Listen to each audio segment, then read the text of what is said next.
जयसिंगपूर येथील जयसिंग महाराज उद्यान मृत अवस्थेत आढळून आल्याच्या निषेधार्थ पुष्पहार अर्पण करून भावपूर्ण श्रद्धांजली।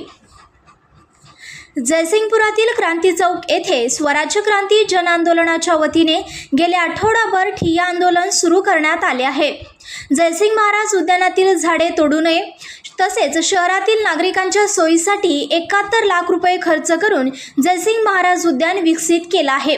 हे उद्यान आता कोठे आहे हे पाहण्यासाठी स्वराज्य क्रांती जन आंदोलनाच्या वतीने आज जागर आंदोलन करण्यात आले। या पाहणी दरम्यान श्रीमंत जयसिंग महाराज उद्यान मृत अवस्थेत आढळून आल्याच्या निषेधार्थ आज श्रद्धांजली कार्यक्रम आयोजित करण्यात आला होता।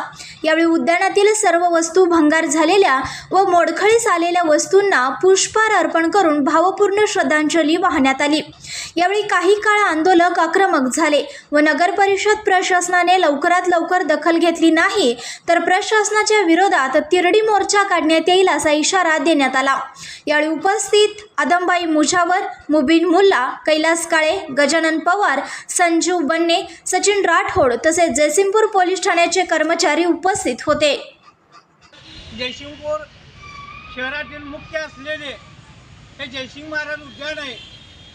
त्या उद्यानामध्ये माहे 10-23 मध्ये जयसिंगपूर शहराच्या विकासासाठी 71 लाख रुपये खर्च करून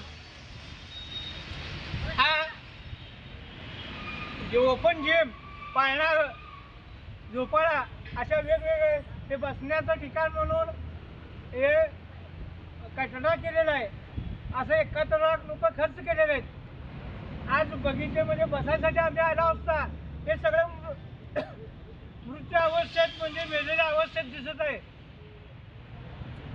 आज याला निषेध करावा तर इतका चुकीचं आहे, कारण त्याला मृत्यू होत असताना जयसिंगपूर नगरपालिकेने एक मोठं जयसिंगपूरच्या नागरिकांच्या पाठीत खंजीर खुपसून 71 लाख रुपये हडप केलेले आहेत आणि त्यांचा खून केलेला आहे। त्याचा आम्ही निषेध न करता संघर्ष या न्यूज चॅनलला लाईक करा, शेअर करा आणि सबस्क्राईब करा।